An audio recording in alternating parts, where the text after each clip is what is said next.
Dear Hayes, I'm a birthday crier. I find myself every year, July 1st, feeling disappointed and crying, even though I know it's partially my fault. I realized my birthday was a burden at a young age, as all of my friends went on vacation because of July 4th. As I eased into my teen years and now early adulthood, I still feel that burden, but for different reasons.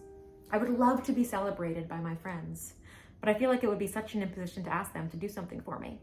I watched all throughout college as my friends would plan surprise parties and events for one another, yet my birthday rolls around and I barely get a text message. I have a milestone birthday this year and I'd like to celebrate. Here's where my question lies for you, Hayes. How do you ask your friends to celebrate you in a big way? I'd love to do something big like a weekend trip or a giant themed party, but I'm unsure how to even approach that.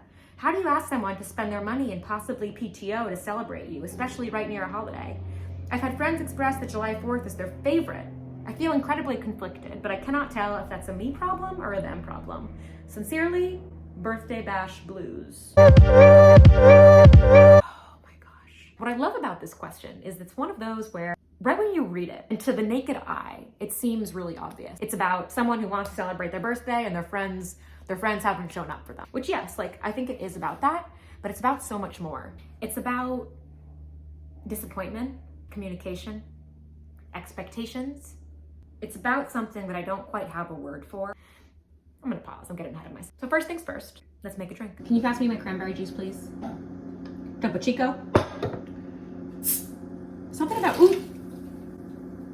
drinking a Topo Chico just feels like a little more luxurious. This is the 100% kind. Great for UTIs and urinary health. All right, stay on topic, Hayes, stay on topic. Squeeze. Put a little bit of my leftover tea that was in there, why not? I thought maybe we were gonna talk in here, but I don't think it's the best spot. Should we go outside? I should have figured all this out beforehand, shouldn't I? It makes total sense why you feel this way. First, let's just normalize wanting to celebrate your birthday. It's okay to want to celebrate your birthday. You say that your birthday is a burden, but your birthday is not the burden. The burden is the story that you've been telling yourself about your birthday, that it's an inconvenience, that people don't care about you. No one's ever gonna wanna celebrate your birthday on or near the date because July 4th is so much more important to them than you. That's not fair and it's not accurate. It's time to let this burden go. I'm somebody who likes my holiday weekend. I would celebrate my close friends on their birthday if they wanted to do something that weekend. But I think it's fair to assume that a lot of people like to have their holiday weekends. That doesn't mean they don't love you though. You say that you feel conflicted about asking them and you're not sure if it's the them problem or a you problem, but I think it's like an us problem, you know? Knowing what you know, which is that your birthday falls on a holiday that people like to celebrate, you can provide options. You can be considerate of the fact that people like this holiday, and you don't have to be so considerate that you don't think about your needs either. And your needs right now include you wanting to be celebrated, which again, is okay. If you want to celebrate your birthday this summer with your friend, I think you need to bring it up. I don't have a single friend who's ever had a birthday party thrown for them or a trip planned for them without them raising their hand and saying, I would like to do this. If you don't tell people what you want, if you don't tell them that you want to celebrate your birthday, they will not know. I do think we should talk about something you said, which is that your birthday rolls around and you barely get a text message. That's really hurtful. You have this vision of having a big birthday or a weekend getaway. Who are the people that you're imagining coming with you? They're the people who don't text you on your birthday? And I'm wondering if maybe you're holding on to something with these friends that isn't there. Remembering the birthday and sending a note, it's kind of the bare minimum. You do deserve to have friends who you feel comfortable asking to go on a trip with you. And I can't quite tell from reading your letter how much of this is because of your own kind of nervousness and anxiety and fear, and how much of it is your friends just aren't very good friends. I wonder if you might be having too high of expectations for certain people in your life. You have to answer those questions for yourself.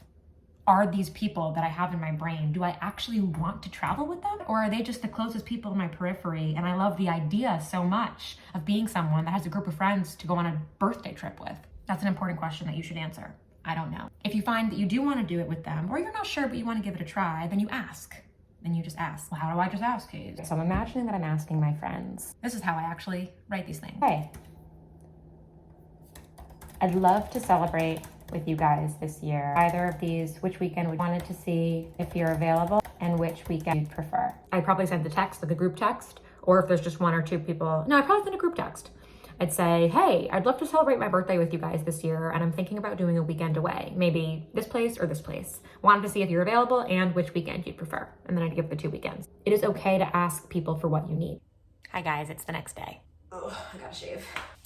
I want to recap yesterday because we talked about a good chunk of the letter, but not all of it. Talked about how it's normal to want to celebrate your birthday and to want to celebrate it with people who love you and are excited to celebrate. About how if you want to celebrate, you want to have a big party, then you need to tell the people who you want to be at the party. Friends aren't mind readers. Went through a questioning exercise to think about whether these friends are actually the kind of people that we'd want to go on vacation with. And we talked about considering to celebrate the birthday on another weekend. And that's the piece I want to talk to you about today, about the preoccupation we all have with celebrating something on a specific day, or otherwise we feel sad.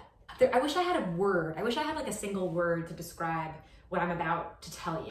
It's a really fundamental belief in my life. Maybe it has some sad roots.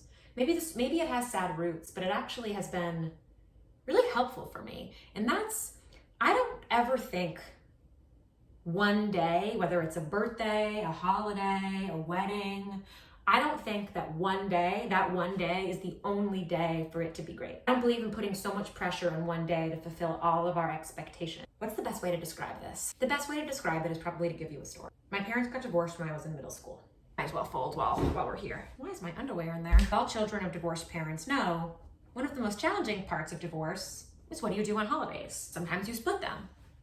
We split them.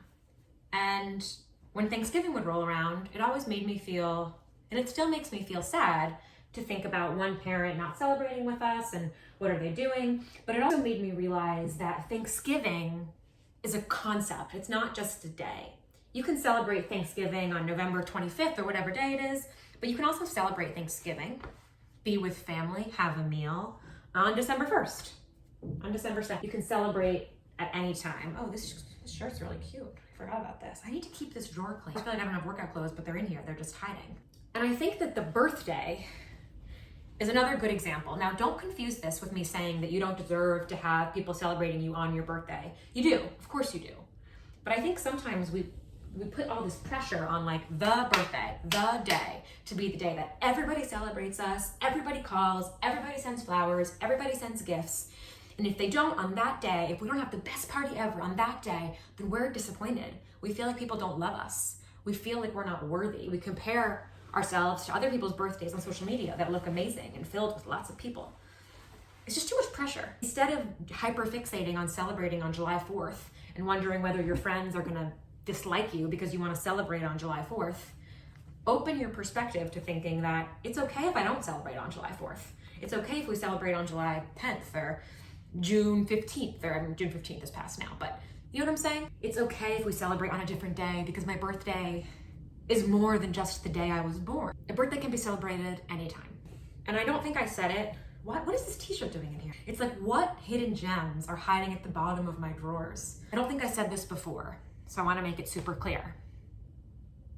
You will find someone in your life who wants to celebrate you regardless of the fact that it's a holiday. It might not be the current friends you have. That might be too high of an expectation for these friends.